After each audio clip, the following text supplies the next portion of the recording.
Chers amis, quelle journée incroyable. Je ne sais plus qui disait qu'un projet, c'est un rêve avec une date. Le rêve, il était réalisé aujourd'hui grâce à cette fameuse journée du Paris Eagle Maker. Je suis extrêmement ému et heureux de pouvoir faire aboutir ce projet avec notre partenaire et nos partenaires. Je voulais juste indiquer que nous avons probablement rempli des objectifs largement au-delà de ce que l'on espérait, notamment par la consultation du site du Point, qui a permis pendant toute la journée de consulter ces magnifiques tables rondes auxquelles vous avez participé. C'est un grand succès.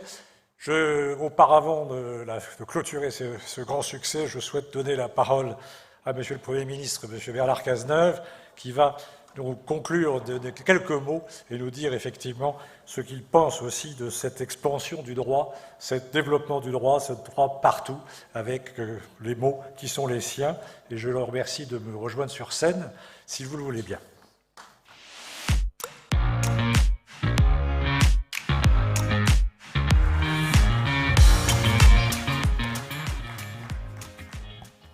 Monsieur le bâtonnier, mesdames, messieurs, chers confrères et consoeurs, merci infiniment de m'offrir l'hospitalité de ces lieux pour contribuer à la conclusion de vos travaux. Je comprends que cette première édition est une réussite, à la fois par la qualité et la profondeur des thèmes abordés, mais également par le nombre de ceux que vous avez réussi à associer à cette manifestation, soit en direct, sur place, puisque Maître de Navassel m'a indiqué à l'instant que ce sont près de 800 personnes qui ont convergé vers le Palais Brongniart aujourd'hui, ou à travers la consultation du site Internet du Point, où je crois près de 35 000 personnes se sont connectées dans la journée, ce qui témoigne, s'il en était besoin, de la qualité et de la réussite de cette manifestation. Vous m'avez donné 10 à 15 minutes pour traiter d'un tout petit sujet, qui est le droit, instrument de résilience face aux crises. L'usage de la phrase brève est donc vivement recommandé. Et je vais essayer en quelques mots de vous dire la manière dont j'aborde ce sujet, compte tenu de ce que fut mon expérience dans une vie antérieure, lorsque j'étais amené à gérer des crises, qui étaient des crises telluriques, profondes, difficiles pour le pays. Et je vous dirai aussi la manière dont le droit a pu être effectivement un instrument de résilience pour la société française au moment où ces crises se présenter à nous. Premier élément sur lequel je voudrais insister, c'est sur le sentiment que nous avons sans doute en partage de l'effacement du droit international dans la résolution des crises et dans la structuration de la relation entre les États dans une communauté internationale qui a connu au cours des dernières années un certain nombre d'évolutions préoccupantes.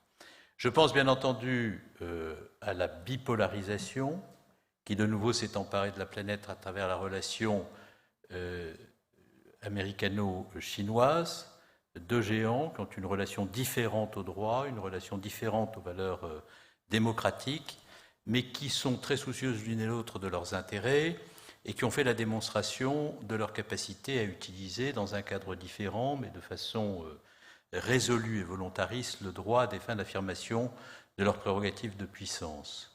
Ça a été le cas au cours des dernières années, notamment de la part des États-Unis, dont on a vu, alors même qu'ils avaient contribué à l'élaboration de traités qui ont donc une dimension juridique incontestable et puissante, je pense au JCPOA, à remettre en cause les traités qu'ils avaient eux-mêmes négociés, c'est-à-dire à remettre en cause le droit dont ils étaient pour partie les auteurs, à des fins d'affirmation de leur volonté de puissance, le droit étant alors utilisé à des fins d'expression d'une vision de ce que doivent être les rapports de force dans certaines régions entre les nations, et le droit étant également mis au service de l'affirmation d'une volonté politique unilatéralement décidée par une puissance, s'autorisant à remettre en cause un accord, encore une fois qu'elle a elle-même contribué à signer, sans que rien de ce qui relève de l'observation des organismes internationaux constitués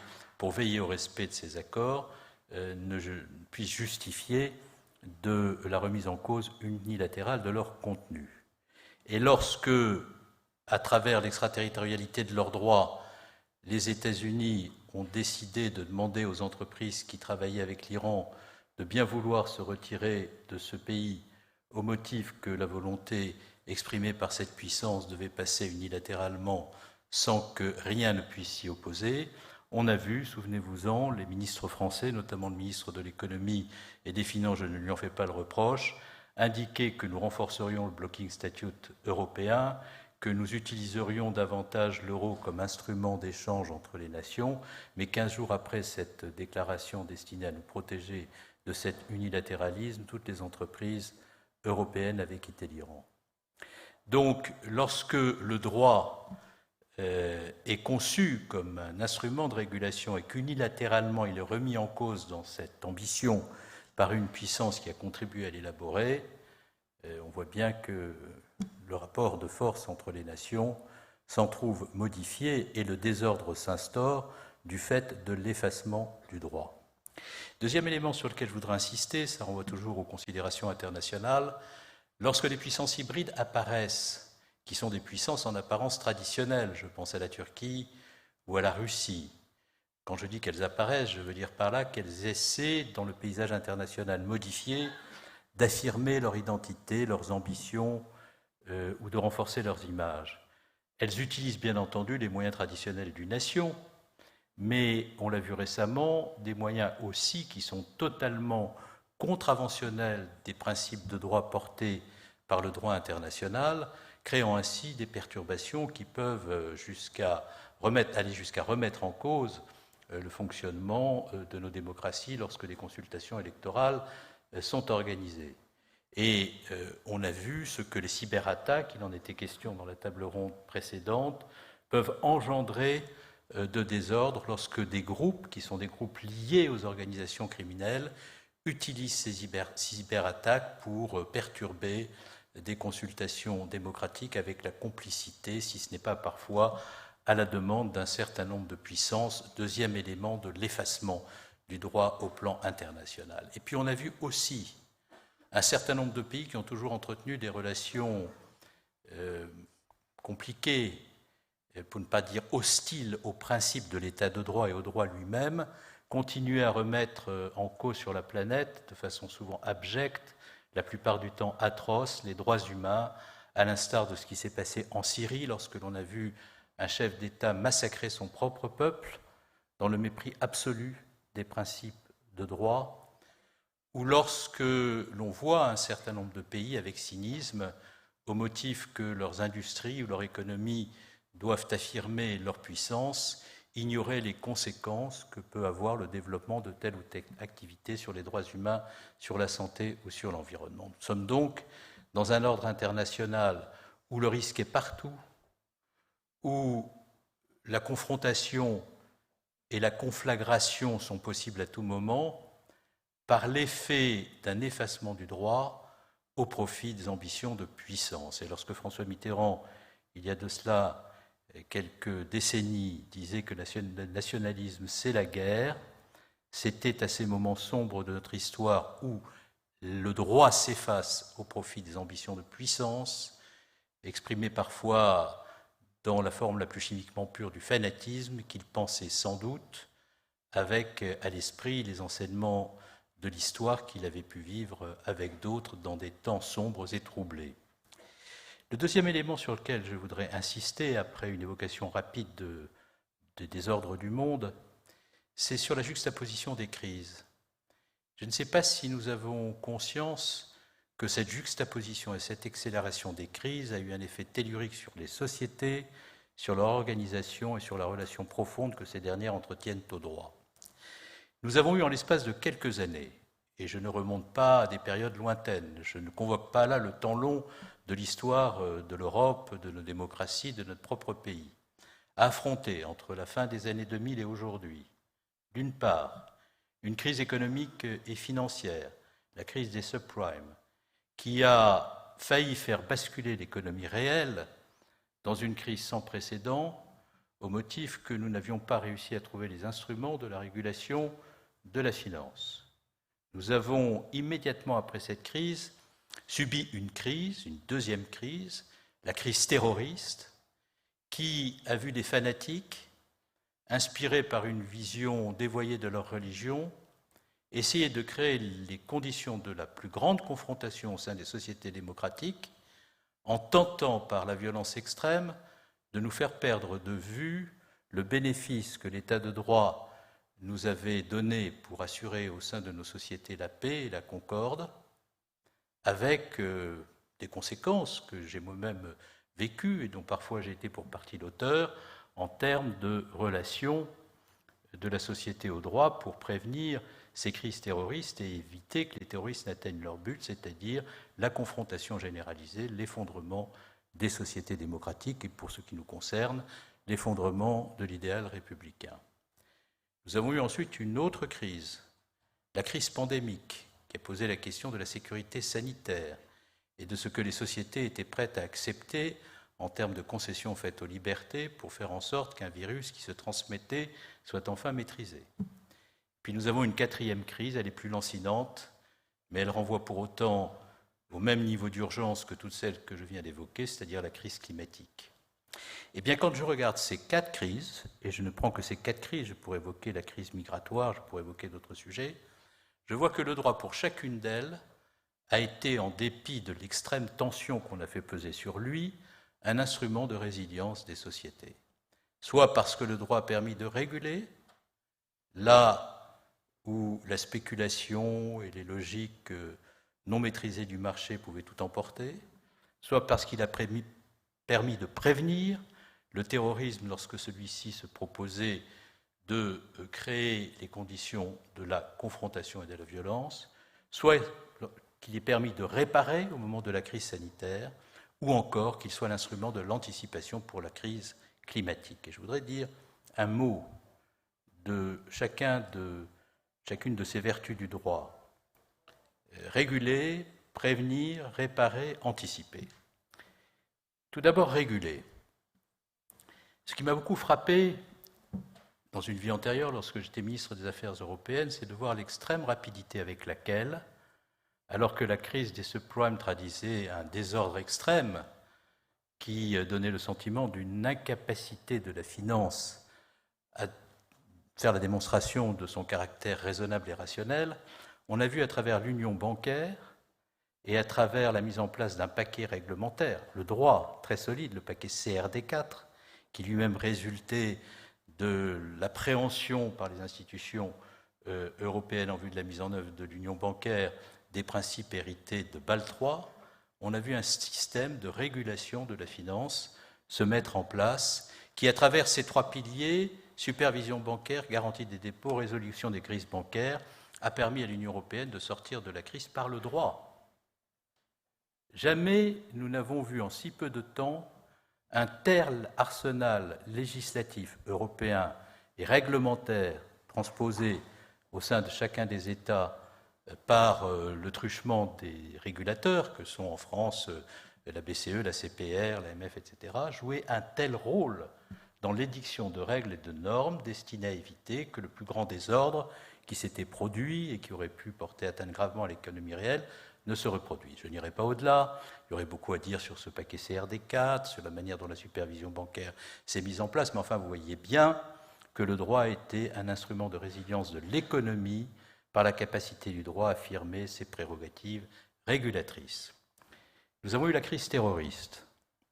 Ce fut pour moi une expérience, bien entendu, extrêmement douloureuse. Je me souviens d'avoir rencontré à ce moment-là un certain nombre d'entre vous, notamment vous, monsieur le président de la LICRA, et d'autres qui étaient engagés de façon magnifique dans la lutte contre la haine, contre l'antisémitisme, alors même que notre pays était plongé dans un sentiment que nous avions en partage et qui s'appelle le chagrin.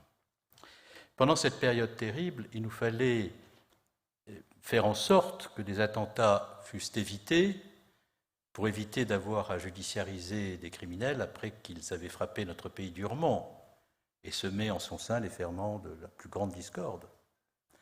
Et à ce moment-là, on a vu le droit discuté, débattu au Parlement, la philosophie étant souvent convoquée, la relation de la sécurité à la liberté explorée, la relation du juge administratif au juge judiciaire contestée. Mais à ce moment-là, s'il n'y avait pas eu un ensemble de dispositions pour bloquer, par des mesures de police administrative, les sites qui appelaient provoquer au terrorisme, loi de novembre 2014, mettre en place l'incrimination individuelle terroriste, là où il n'y avait que l'association de malfaiteurs terroristes qui permettait de judiciariser ceux qui agissaient en bande, mais non pas ceux qui décidaient de passer à l'acte par eux-mêmes. S'il n'y avait pas eu la possibilité pour les services de renseignement d'intervenir sous pseudonyme dans les forums et réseaux Internet dans lesquels on commentait les propos antisémites des uns et appelé et provoqué à la haine et parfois au terrorisme, nous n'aurions pas pu démanteler des attentats. S'il n'y avait pas eu la loi sur le renseignement, parce qu'en 2014, lorsque j'arrive à Beauvau, la loi qui existe, c'est la loi de contre 91, qui est une loi qui avait été votée à une époque où il n'y avait ni téléphone portable ni Internet. Et les terroristes communiquaient entre eux par des moyens cryptés. Et je ne sais pas si vous avez remarqué, mais certains de nos confrères, je ne leur en veux pas, je les ai reçus à maintes reprises à ce moment-là, lorsqu'ils m'interpellaient sur la question des libertés publiques, comme certains journalistes adorent les services de renseignement quand ils échouent. Et quand on leur donne des moyens supplémentaires, c'est la surveillance de masse. Donc, quelle que soit de toutes les façons la configuration, nous sommes convaincus d'être dos au mur.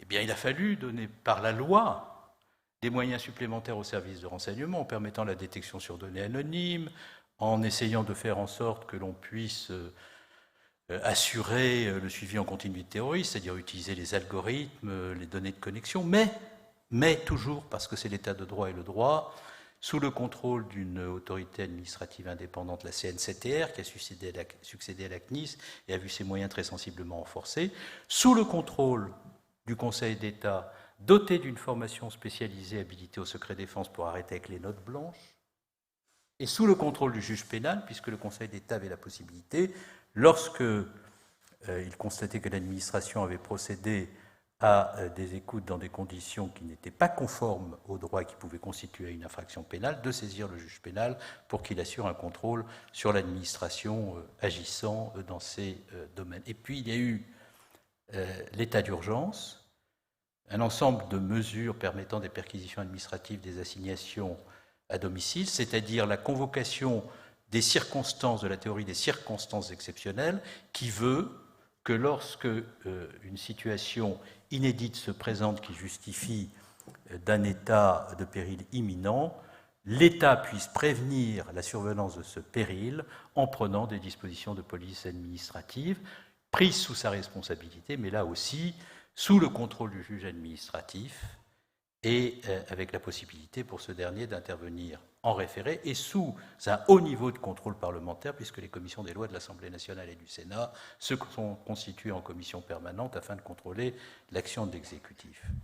Donc vous voyez, le droit a été convoqué dans le cadre de la théorie des circonstances exceptionnelles, sous un haut niveau de contrôle juridictionnel et parlementaire, dans le cadre de la loi ordinaire, pour essayer de faire en sorte que nous puissions prévenir ce que nous voulions à tout prix éviter.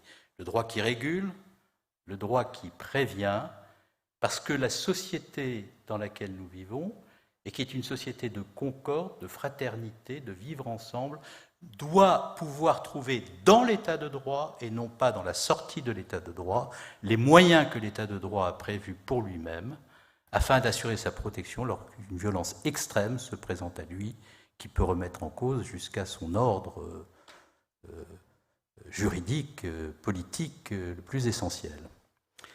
Le droit qui prévient, le droit qui régule, le droit qui répare. J'ai été très impressionné il y a de cela quelque temps par un article qui a été rédigé par une universitaire, Anne Levade, sur les choix faits par le gouvernement en matière d'urgence sanitaire.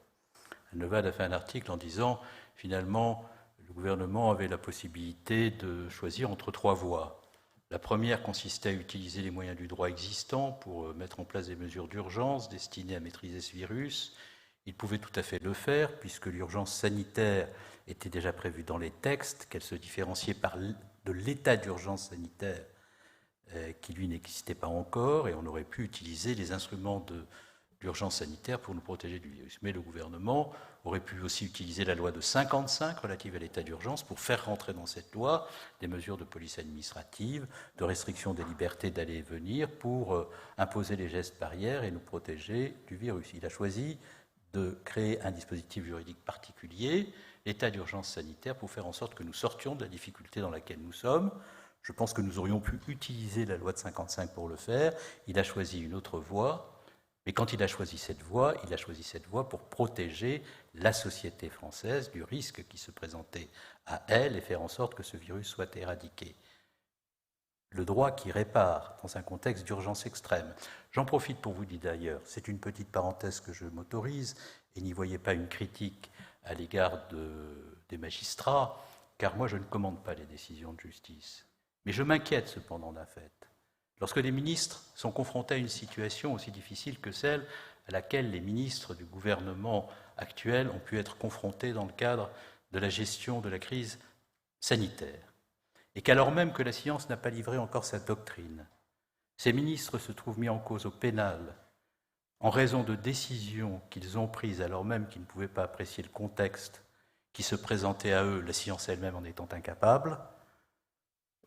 Je vous souhaite beaucoup de courage pour trouver encore des responsables politiques capables de prendre des décisions dans les années qui viennent si on continue comme ça à ronger et à rogner leur marge de manœuvre. Je ne vous aurais pas dit cela si ça avait été des ministres d'un gouvernement que j'avais moi-même dirigé. Mais il s'avère que je ne suis pas dans la majorité de ce gouvernement, ça m'autorise donc à me faire son défenseur. Ce n'est pas possible que les choses se passent ainsi lorsque nous sommes confrontés à des situations aussi aiguës, aussi difficiles, qui appellent autant de prises de décision, dans un contexte où l'incertitude scientifique est si grande, la responsabilité politique ne peut pas se traduire par un empêchement d'agir de ceux dont c'est la responsabilité que de le faire. Dernier point, le droit qui anticipe. Et je terminerai par la crise climatique. La crise climatique présente des urgences extrêmes. Il n'y a pas moindre urgence dans le défi climatique qu'il y en a dans le défi sanitaire. D'ailleurs, les deux défis sont très liés l'un à l'autre. C'est parce que la biodiversité s'est dégradée, que les virus se transmettent plus facilement sans avoir d'écran, comme cela fut le cas jusqu'à il y a quelques décennies. Et par conséquent, la dégradation de la biodiversité est un élément d'accélération des crises sanitaires et des crises pandémiques. Et donc, la préoccupation est que si l'urgence est la même, quelles que soient les décisions juridiques, quelles que soient les dispositions législatives que nous pourrions prendre pour essayer d'éviter que la crise climatique ne se transforme en disparition progressive de la vie pour l'humanité, puisque c'est bien la vie sur la planète qui est la question, ce n'est pas la planète elle-même, alors si nous devons par le droit régler ce problème, on voit bien que nous ne pouvons pas le faire selon les modalités de l'état d'urgence.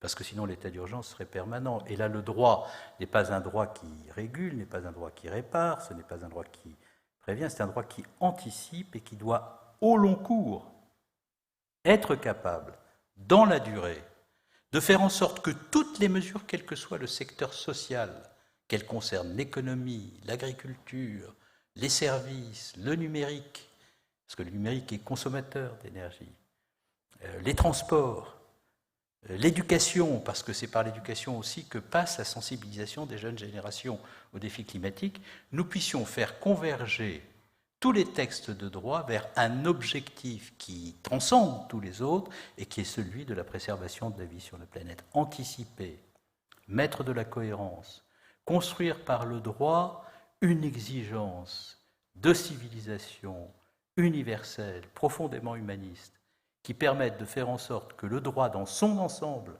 converge vers un objectif qui est celui du sauvetage de la vie sur la planète, c'est le défi auquel on est confronté. Ce qui voudra dire que dans des textes de nature constitutionnelle, nous devrons être capables d'afficher des principes qui permettront aux juges constitutionnels de vérifier que cette hiérarchie des priorités s'applique bien sur les sujets fondamentaux dont le législateur, les avocats, les juges auront à connaître.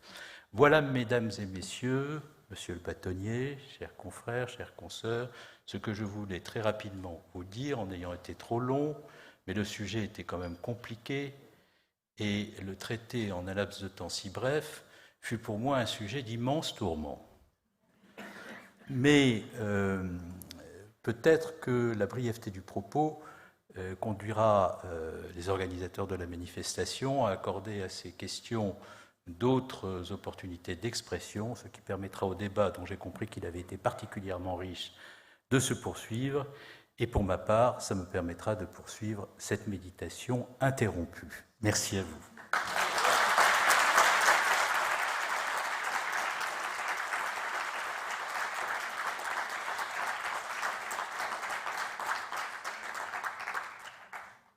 Nous allons bientôt conclure cette journée magnifique et je vous remercie d'écouter le message de Monsieur le garde des Sceaux, a bien voulu nous envoyer, une vidéo, je crois. Monsieur le bâtonnier, cher Olivier, mesdames et messieurs, alors que s'ouvre la première édition du forum Paris Legal Makers, je souhaite vous dire mon enthousiasme face à une initiative du barreau de Paris qui invite à l'innovation et au dialogue. Paris, la France, furent le berceau d'innovations décisives en matière de démocratie, de législation, d'organisation judiciaire. Nous en sommes aujourd'hui les héritiers, mais il nous appartient de savoir être à notre tour des visionnaires et des artisans du droit dans le monde en pleine mutation qui est le nôtre. La pandémie mondiale, les nouvelles technologies, les risques environnementaux sont à l'origine de mutations sociales majeures et d'attentes immenses qui se traduisent par une nouvelle demande de droit. À ces défis d'ampleur, gouvernements, législateurs, organisations internationales, entreprises, avocats, professions juridiques et judiciaires, citoyens, nous avons chacun notre contribution à apporter. C'est cette conviction qui a présidé à l'ouverture d'États généraux de la justice qui se déroulent en ce moment même dans une recherche de dépassement des clivages et d'enrichissement mutuel des sphères privées et publiques. Cette démarche large me semble indispensable alors qu'il nous faut répondre concrètement et rapidement à des questions essentielles pour la justice. Comment proposer une régulation efficace et respectueuse de nos valeurs qui bénéficie des nouvelles technologies sans sacrifier l'humain? Comment le droit français et européen peuvent-ils proposer des règles adaptées aux contraintes de l'ensemble des acteurs et aux évolutions rapides des pratiques économiques?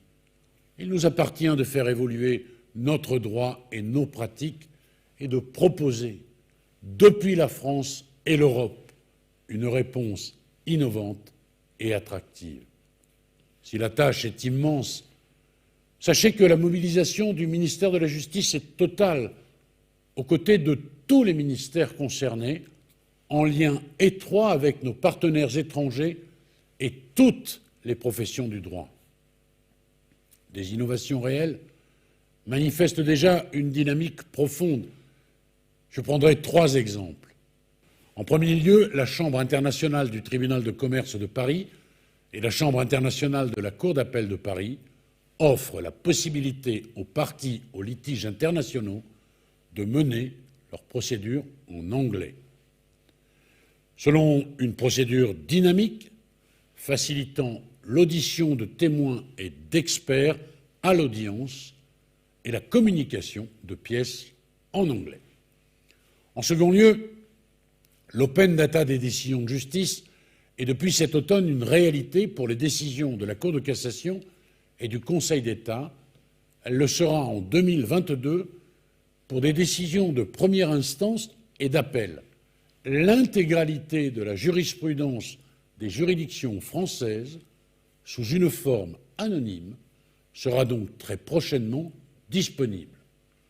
Le riche vivier de LegalTech présenté à ce forum devrait également permettre de belles innovations. Je m'en réjouis et les encourage tout en portant une attention constante à ce que les droits fondamentaux de chacun soient respectés. Troisième exemple, enfin, la juridiction unifiée des brevets devrait voir le jour avant la fin de l'année. C'est une belle avancée pour l'Europe. Ses principaux utilisateurs seront les grands déposants de brevets internationaux. Je me réjouis que Paris accueille la division centrale de cette juridiction.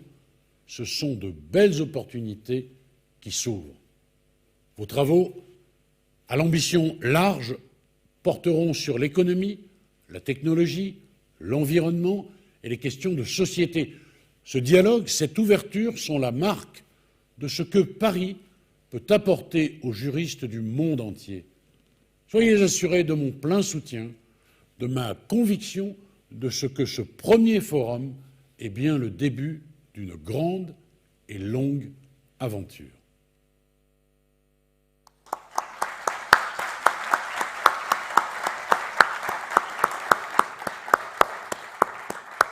Alors, avant de conclure, on m'indique qu'il y a la remise du prix de l'innovation, qui donc doit être remis, j'imagine, par quelqu'un, mais je ne sais pas par qui. Donc on va par une équipe, j'imagine. Et voilà.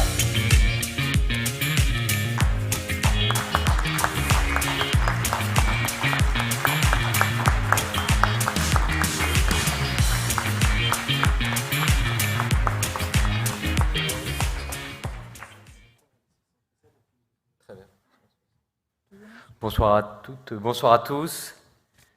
À l'issue de cette merveilleuse journée et avant de la clôturer, nous avons le plaisir de remettre le prix de l'incubateur du barreau de Paris. Cette année, nous avons 2 prix à remettre. Un prix de l'innovation en partenariat avec le cabinet Gide, que je remercie d'avoir bien voulu être notre partenaire cette année et d'avoir accepté d'être présent dans le jury pour guider ce délibéré, et un prix Pro Bono Tech, un prix qui a vocation également donc à récompenser une innovation dans le domaine technologique, mais cette fois-ci en croisement avec le Pro Bono. Donc nous allons tout de suite commencer par le prix Pro Bono Tech.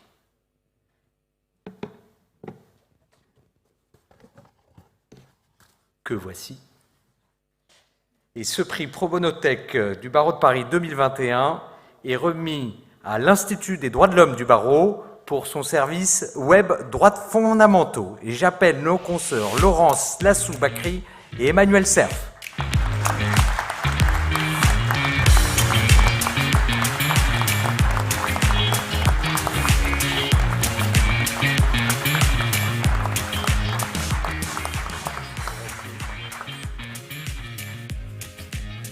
Le service qu'il propose permettra d'avoir une meilleure connaissance des droits fondamentaux à la fois pour les citoyens de France et de l'Union européenne, mais également pour tous les praticiens à travers la mise à disposition de modèles, de jurisprudence, d'éléments extrêmement pointus qui vont favoriser la connaissance de ce secteur et la prise en charge par tous les professionnels du droit. Toutes mes félicitations.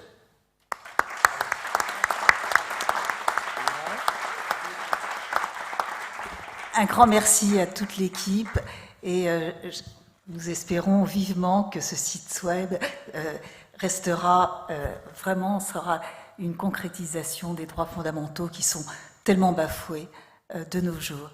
Je vous remercie.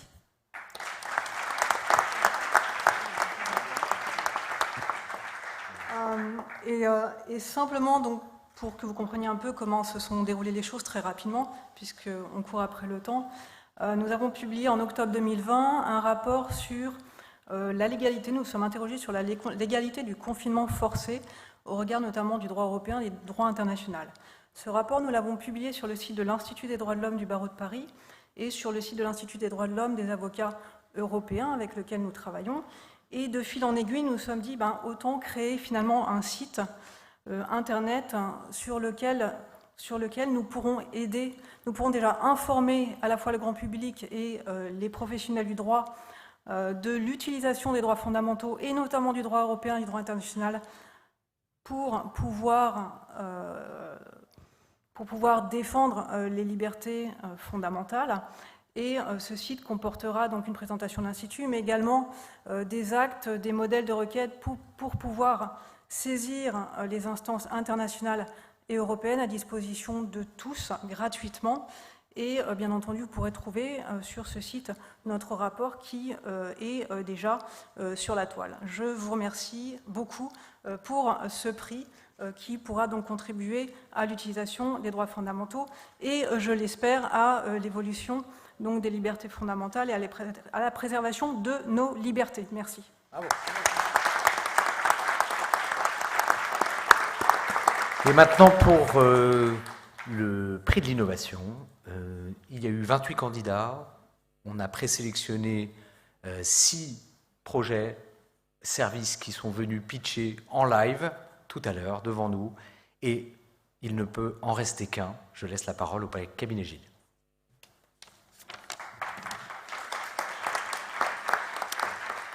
Bonsoir à tous. Je suis particulièrement heureux ce soir de remettre ce prix de l'innovation à l'occasion de cette nouvelle édition du Paris Legal Makers. Chez Gilles, nous sommes particulièrement convaincus que pour accompagner les entreprises innovantes, il faut innover dans la pratique du droit. C'est d'abord évidemment parce que le droit n'est pas figé et que des tas de nouveautés nous entourent, mondialisation, digitalisation, grands défis environnementaux, autres. Et on est obligé, législateurs, mais aussi praticiens, de s'adapter à ces mouvements.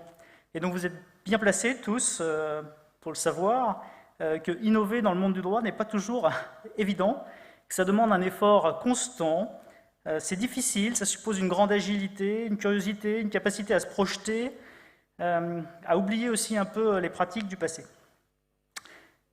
Dans notre métier quotidien d'avocat, pour appréhender tous ces nouveaux enjeux, ces nouveaux enjeux dans nos contentieux, dans les contrats que nous préparons. L'innovation doit essayer de guider nos actions et il faut qu'on sache s'adapter pour refléter les aspirations sociétales, les défis de nos clients. Alors, je vais arriver au fait et à ce que vous attendez. Il y a un magnifique prix que je ne vous ai pas présenté, mais qui est à côté de moi. Tous les candidats ont évidemment brillamment illustré cette capacité à repenser les modèles juridiques et à rendre l'information, le droit plus clair, plus accessible, à permettre aux professionnels d'être plus réactifs, plus agiles. Donc je tiens évidemment à tous vous féliciter, à vous remercier, à vous féliciter pour cette participation. Alors maintenant une mention tout à fait spéciale, bien sûr, pour la société Predictis, qui emporte cette année le prix de l'innovation. Je ne sais pas.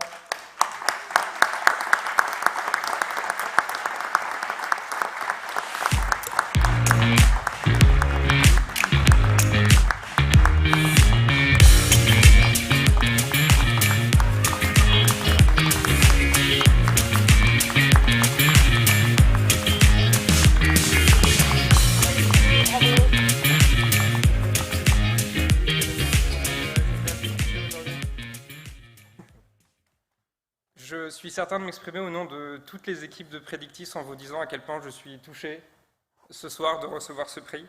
Merci du fond du cœur au barreau de Paris, évidemment au cabinet qui nous remet ce prix. On a déjà fait, puisque c'est le titre de l'événement, un petit bout de chemin ensemble. On s'est toujours très bien entendu. Dévouement, bienveillance, transmission sont des valeurs qui nous ont rassemblés ces dernières années et je suis sûr qu'ils continueront de nous animer pour les prochains temps. Encore merci.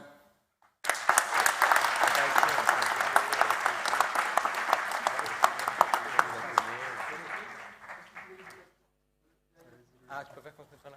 Alors venez, autour du bâtonnier. Non, mais saisi par l'hubris de la prise de parole, je ne vais pas continuer de prendre la parole comme ça, mais en tout cas, je voulais vraiment remercier tous ceux qui ont participé à cette journée. Je crois qu'on a démontré, c'était le but, que le droit est partout et que le droit est une valeur importante de notre activité, de notre quotidien et de notre démocratie. Merci beaucoup. Bravo.